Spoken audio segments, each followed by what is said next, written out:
My brother sneered at me. "This family is ashamed to have you bear our name." Grandma spoke sharply. "Hold on a moment and listen to what happened to me. It's a story about betrayal, family, and finally finding a spark of strength I didn't know I had.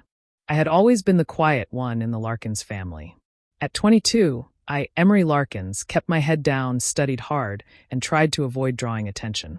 But my brother, Darian, 28, had a way of making everyone notice him, especially when it came to making me feel small. That night, during what was supposed to be a normal family dinner, Darian outdid himself.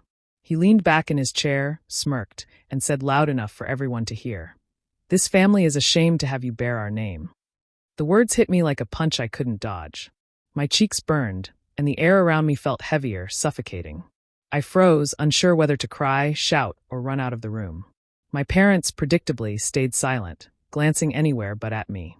But then my grandma, Agatha, who was always sharp-tongued but secretly protective, stood up. Her eyes flashed with anger.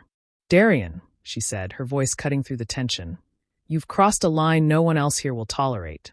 The room went silent. Even Darian's usual charm faltered for a moment. I had always known my family favored him, ignored his cruelty, and let me carry the shame. But hearing Grandma Agatha defend me so openly, it was the first time I realized I wasn't alone. It was also the first time I understood that perhaps this resentment, this favoritism, had been there all along, quietly shaping my life. The humiliation I felt wasn't just about his words. It was about seeing how the family I trusted could harbor such hidden disdain. That night, while everyone else avoided the tension, I sat quietly, my mind spinning. I felt hurt, angry, and yet, for the first time, determined. I promised myself that I would never let Darian, or anyone else, humiliate me like that again. I realized strength wasn't about shouting back or fighting in the moment. Sometimes it was about surviving, watching, and waiting for the right moment to reclaim respect. Dinner ended, but the feeling stayed with me. I went to my room, heart racing, replaying the scene over and over. Every sneer, every glance, every whispered word now fueled something inside me. A quiet, simmering fire of resolve that told me, I would not let this define me. I would rise, and when I did, everyone, including Darian, would see me for who I truly was. From that night onward, I silently vowed, no one would ever make me feel small again. When I was little, growing up in Maplewood, Ohio, life always seemed to revolve around Darian. Even at 5, I noticed how everyone's attention automatically went to him. If we both got A's on a test, my parents would clap louder for him, praise him longer, and I would smile politely while feeling invisible. I tried to tell myself it didn't matter, that I was doing well for me, but inside, it stung every single time. School projects, sports achievements, little awards, they all became competitions I could never win in my parents' eyes. Darian would burst into the room with a grin, holding some trophy or medal, and suddenly my accomplishments felt small and meaningless. My parents' indifferent smiles, the way they barely glanced at my report cards, taught me quickly that recognition had limits in our house, and I was always at the short end. I learned early on how to keep quiet, how to navigate the house without drawing attention to myself, and how to avoid Darian's teasing that my parents often ignored.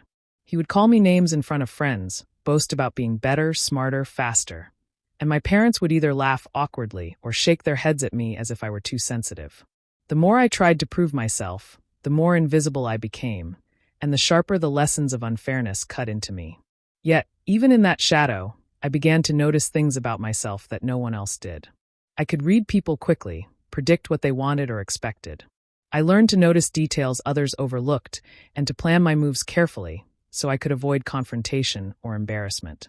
I found clever ways to succeed quietly. Small victories that were mine alone, moments where I outsmarted Darian or figured out solutions to problems he hadn't even thought of. It was a lonely childhood in many ways, but it taught me lessons I wouldn't realize the value of until later. The sting of being overlooked, of being dismissed by people who were supposed to love me unconditionally, built a resilience I couldn't have developed any other way. I learned that intelligence wasn't about winning the spotlight. It was about understanding, observing, and thinking ahead. Even as a child, I began to recognize patterns in my family's behavior. Darian thrived on attention, and my parents enabled him. But I learned that behind their favoritism lay predictable rules I could use. I started quietly noting their weaknesses, their blind spots, and how they reacted to both Darian and me. Each moment of dismissal, Every instance of unfair treatment became a small piece of knowledge I stored away. Those early wounds, feeling unseen, unappreciated, and overshadowed, were painful, but they shaped me. They sharpened my mind and taught me to be patient and observant. While Darian sought applause, I learned strategy. While my parents ignored me, I learned self-reliance. Those lessons would later guide me in ways that even my family couldn't have imagined. I had worked for years at our family business, pouring every ounce of energy into proving myself. I stayed late, learned every department inside and out, and even fixed problems no one else noticed. I thought finally, maybe finally, I would be recognized and considered for the promotion I had earned. But Darian had other plans. The day the promotion was announced, I walked into the office full of nervous hope. I pictured my name on the board, heard myself giving my first speech as manager. But the moment I entered the room, I realized something was wrong. My boss, my own father, really, gave Darian a nod, and Darian stepped forward with that smug smile. "I'd like to accept the promotion," he said casually, as if the past years of my hard work didn't exist. I froze, heart pounding, as Darian explained how he had already handled everything, subtly twisting facts to make it seem like I was unprepared, inexperienced, or indecisive. My parents didn't speak up for me. Not a word. My years of dedication, the late nights, the mistakes I had corrected, none of it mattered. In that moment, I felt invisible, humiliated, and furious. The shame burned hotter than anything I had felt before. Later, I went home in silence, replaying every detail over and over. I couldn't understand how Darian had done this so smoothly, or how my family could let it happen. That night, I found myself sitting with Grandma Agatha in the kitchen. She poured tea without saying a word, then handed me the cup and leaned back in her chair. "You can't let people like him keep stepping on you," she said quietly, almost to herself. "You've got to think 3 steps ahead. Protect yourself, Emery. Don't let them see what you feel, but don't let them win either." Her words sank into me like a seed taking root. I realized for the first time that outward cleverness, patience, and quiet observation could be more powerful than confrontation or anger. I began to see patterns in Darian's behavior, the way he thrived on arrogance and manipulation. If I wanted to reclaim what was mine, I couldn't fight him head-on.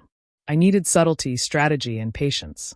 I started keeping careful notes about his dealings, his interactions with staff, even his casual remarks in meetings. I thought about ways to make him overreach, to expose his mistakes without him suspecting me. Every conversation, every decision, every smile from Darian became a puzzle I could study, a weakness I could exploit. By the end of that week, the humiliation had transformed into determination. I wasn't just angry, I was focused. Grandma Agatha's quiet advice echoed in my mind constantly: observe, protect, and outsmart. The promotion was gone for now, but the game had just begun, and I intended to play it carefully, one clever move at a time. For the first time, I felt the beginnings of control, like a spark of power I hadn't allowed myself to embrace before. Darian had thought he had won, but I was already planning the steps that would eventually shift the balance in my favor. I hadn't seen Jonas Fairchild in years, not since middle school, when we were inseparable, trading secrets and sharing homework. Life had pulled us in different directions, but when I ran into him at a local coffee shop one rainy afternoon, something inside me shifted. He looked the same, sharp eyes, easy smile, but there was a confidence now, a sense of someone who had figured out the world. I felt an unexpected spark of hope. Over warm drinks, I found myself opening up about everything. Darian's betrayal at work, the family dynamics, the constant belittling I'd endured.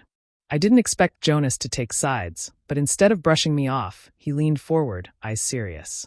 "Emery," he said, "you're smarter than he is. You've been careful, patient, and observant. But you need someone who can help you see the bigger picture, and that's where I come in." I hesitated. I wasn't used to trust, especially with someone outside my family.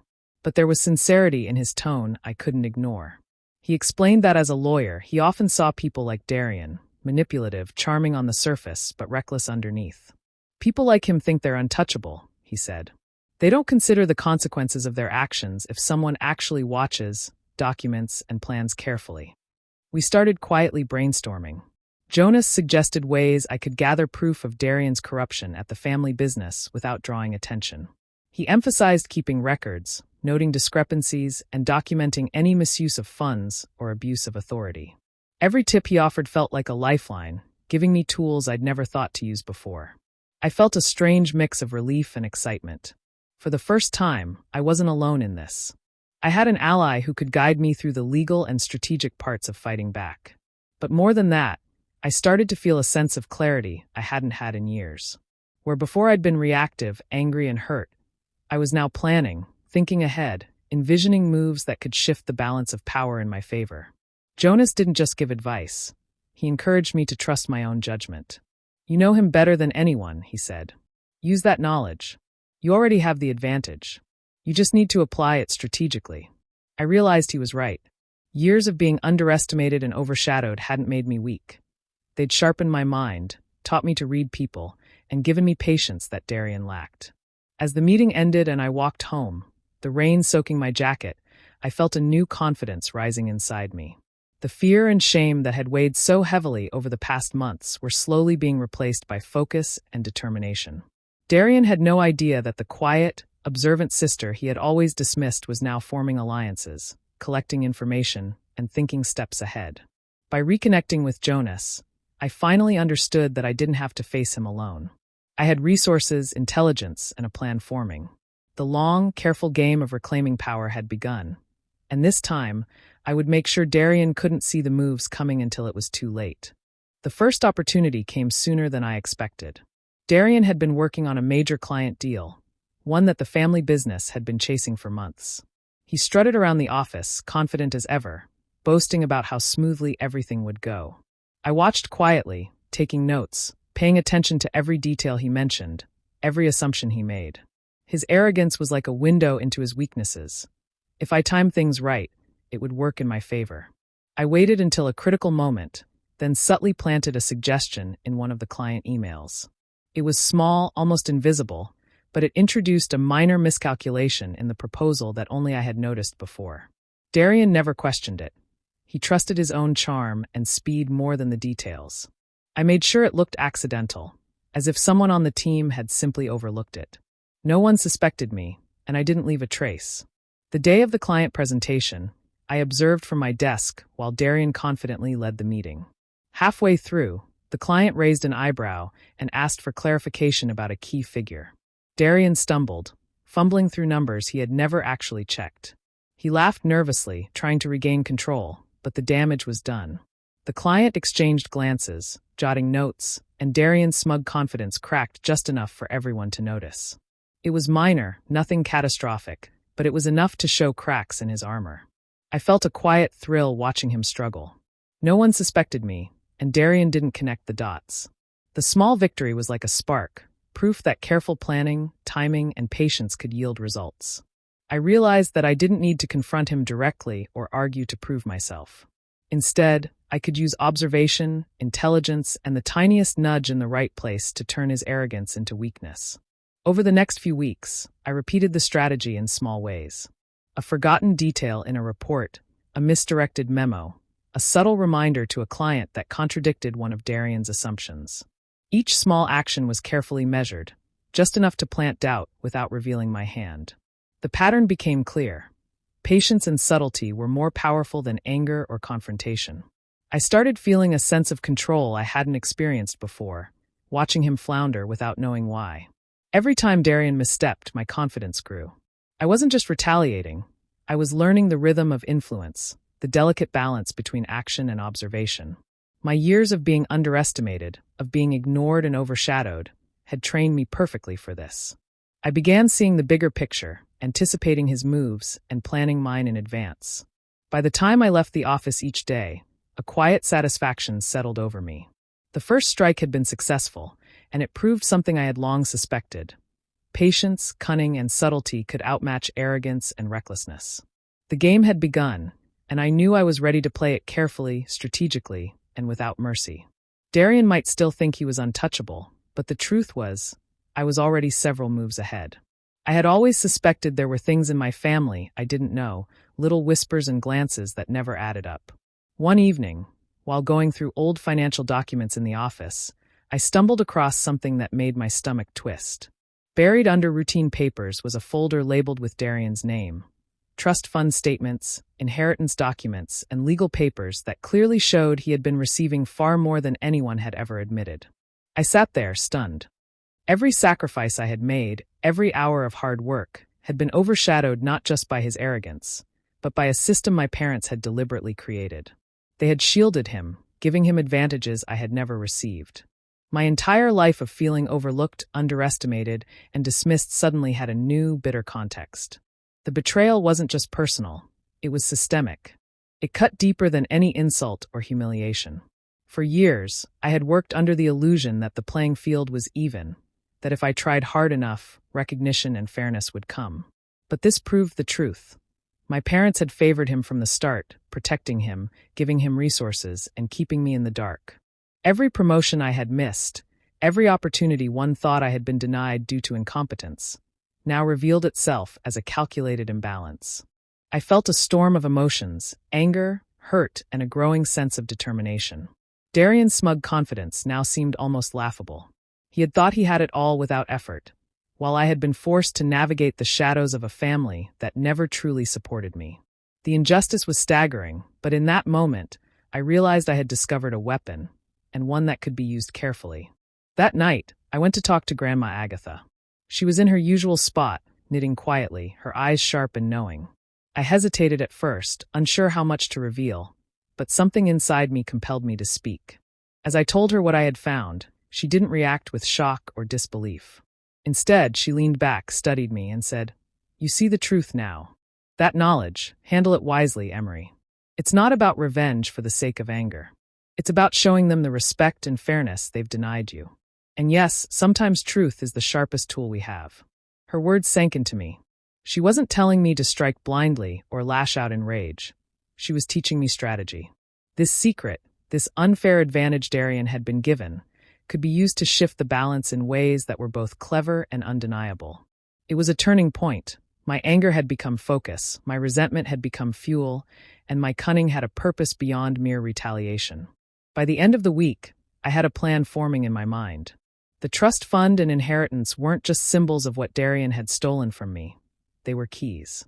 Keys to restoring balance, proving my worth, and finally taking control of the power my family had denied me for so long. Grandma's subtle encouragement stayed with me. Patience, intelligence, and timing would make the difference. And for the first time, I felt the beginnings of a plan that could make them all see me in a new light. The family gathering was supposed to be simple, a casual dinner to celebrate my grandmother's birthday. But I could feel the tension in the air before I even arrived. Darian was unusually sharp, his usual arrogance tinged with suspicion. He had begun noticing small inconsistencies, minor setbacks, and whispered doubts from colleagues and family alike. He didn't know it yet, but the walls of his carefully constructed world were starting to crack, and he was desperate to figure out why. I had spent days planning this moment. Every detail was deliberate, every word rehearsed in my mind. I wanted to expose him without making it look like an attack. As everyone gathered around the long dining table, I made sure the conversation naturally turned toward the recent business projects and, subtly, toward the client meeting where Darian had faltered. I casually mentioned a few documents I had seen, placing emphasis on facts he couldn't deny without revealing his lies.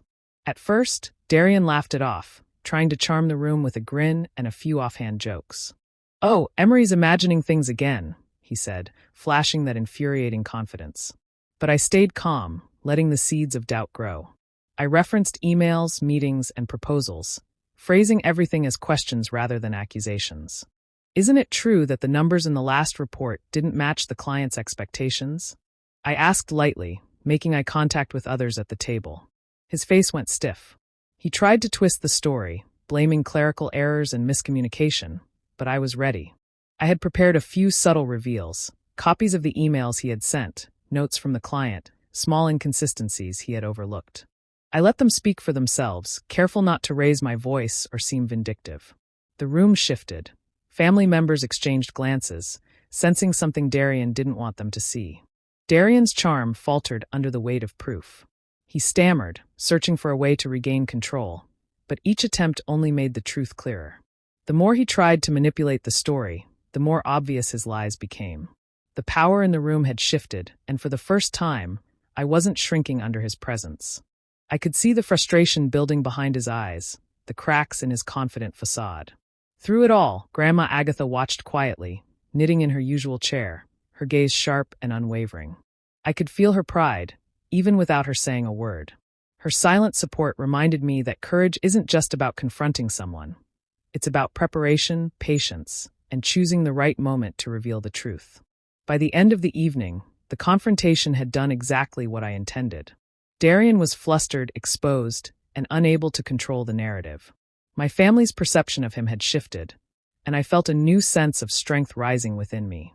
For the first time, I had publicly reclaimed my voice, and the look in Grandma Agatha's eyes told me I had earned her respect. The confrontation wasn't just about proving him wrong.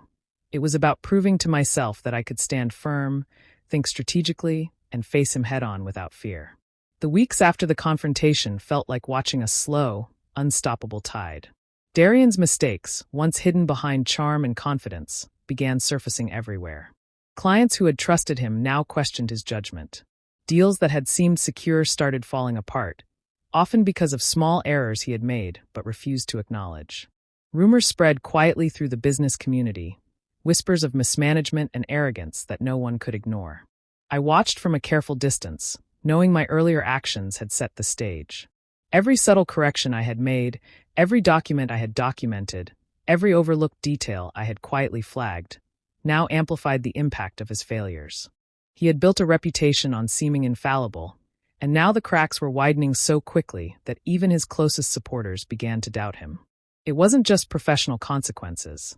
At home, the tension was palpable. Family members who had once overlooked my contributions began noticing the difference. My parents, who had seemed blind to my potential for so long, now watched me with curiosity and, in some cases, respect. They couldn't deny the truth. I had planned carefully, executed flawlessly, and maintained composure under pressure. For the first time, I felt their recognition, not pity, not favoritism, but genuine acknowledgement of my abilities. Darian's personal life began to mirror the collapse in his professional world. Friends and acquaintances who had once aligned with his arrogance started distancing themselves. Invitations dwindled. His once easy charm was replaced by tension, defensiveness, and increasingly obvious anxiety. I could see it in the way he paused mid-sentence, second-guessing every word, every action. The fear I had never seen before flickered in his eyes, and it thrilled me to witness the weight of his arrogance finally pressing down on him. Through it all, I kept my own demeanor steady. I didn't gloat. I didn't call attention to the downfall. The satisfaction came quietly, in the subtle shift of power and perception. The family, the business, even those outside our household could see that I had been competent, careful, and intelligent all along. Justice wasn't about revenge through anger. It was about letting truth and strategy reveal itself at the right time. The first time I saw Darian hesitate in a meeting, unsure of himself, unsure whether to speak or defer, I felt a strange mixture of triumph and relief. He was no longer untouchable. He was human, fallible, and accountable. His fear wasn't dramatic or explosive. It was quiet, creeping, and unmistakable. It was the kind of fear that comes when someone realizes that their own choices, arrogance, and lies have created a path to their own undoing. By the end of those weeks, my reputation was fully restored. Colleagues respected my intelligence, family members acknowledged my strength, and I felt a deep, emotional satisfaction that came from playing the long game successfully. Darian had underestimated me at every turn, and now, for the first time, he had to see me as the force I truly was. The downfall wasn't just about him. It was about fairness, recognition, and the quiet, clever revenge that comes from patience, strategy, and unwavering focus. Taking control of the family business wasn't an overnight change. It was the result of years of careful observation, patience, and planning. After Darian's mistakes had become undeniable, the board and senior staff quietly began looking to someone they could trust to stabilize the company.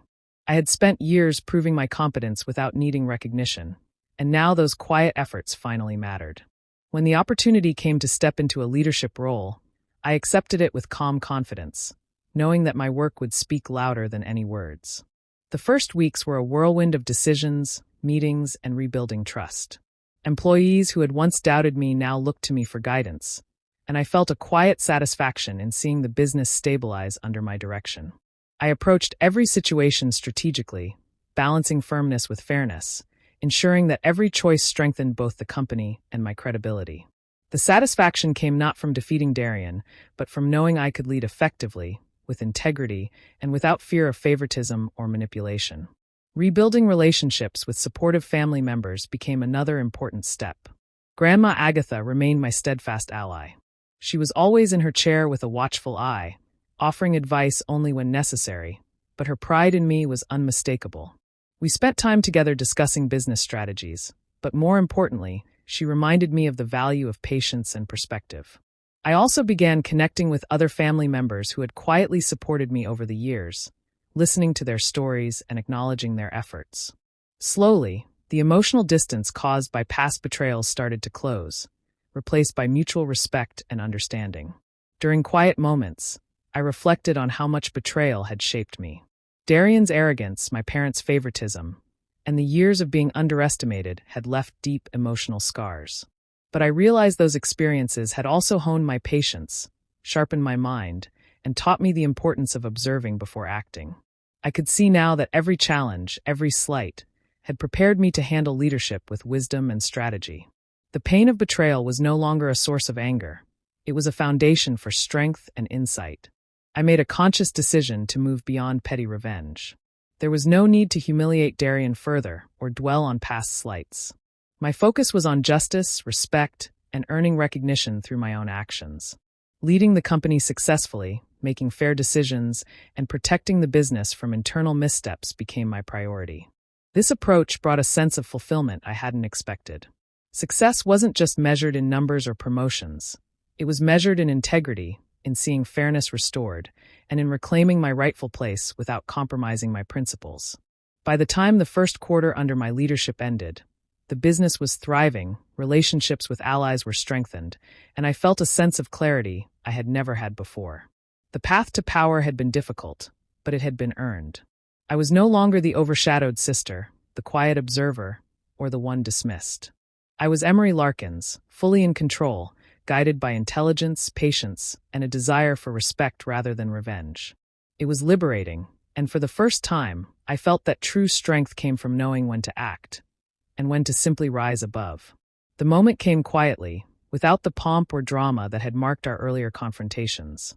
Darian appeared at my office one afternoon, the usual swagger gone from his step. He avoided my eyes at first, his confidence diminished, replaced by an awkward tension I had never seen before. He knew deep down that the tables had turned, and the smugness he had relied on for so long no longer protected him. I invited him to sit, keeping my tone calm and measured. There was no need for public exposure this time. This was private, personal, and final.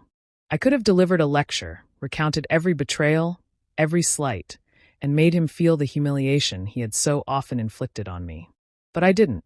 Instead, I looked him in the eyes and spoke with quiet authority. "Darian," I said, "you've seen the consequences of your actions. I'm not here to punish you further. You've learned what you needed to, and now it's time for both of us to move forward." For a moment, I saw genuine surprise in his expression. He had expected anger, retaliation, perhaps even gloating. Instead, I offered clarity and restraint. The arrogance he had worn like armor was gone, replaced by a recognition that he had been outmaneuvered, outthought, and outlasted. He shifted uncomfortably, knowing he could no longer control the narrative. Yet he was also a cautionary figure, a reminder of how hubris and carelessness can erode even the strongest facades. In that private confrontation, I realized that mercy carried more weight than vengeance. Allowing him to leave with his dignity, as small as it was now, didn't diminish my victory, it amplified it. I didn't need to crush him to prove my strength.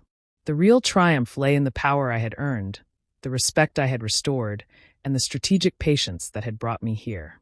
After Darian left, I sat back in my chair and allowed myself to feel the full measure of what had changed. I had reclaimed my place, rebuilt relationships with those who mattered, and most importantly, emerged confident in my own abilities. The lessons I had learned about observation, patience, strategy, and self-respect had been hard-earned but invaluable. I could now see the broader picture, understanding that true strength isn't measured by the humiliation you can inflict on others, but by the control you maintain over yourself. Looking toward the future, I felt a sense of liberation. The family business was thriving under my guidance, my relationships were healed where possible, and the weight of past betrayals no longer dictated my choices. I had learned to navigate challenges with intelligence and composure, turning adversity into an advantage. Darian's shadow remained in the background, reminder of caution, but it no longer had power over me. I was Emery Larkins, resilient, empowered, and ready to shape my own destiny. The victories I had won were not only professional but personal, rooted in strategy, patience, and the wisdom to know when to strike and when to rise above. For the first time, I felt complete, strong, and free to embrace the future I had fought so hard to secure. Do you think Emery handled everything the right way by choosing mercy over revenge? Or do you think she should have made Darian pay more for what he did? Share your thoughts in the comments. I really want to hear your opinion. And if you love stories full of family drama, clever revenge, and life lessons, make sure to subscribe and hit the notification bell so you never miss a story like this.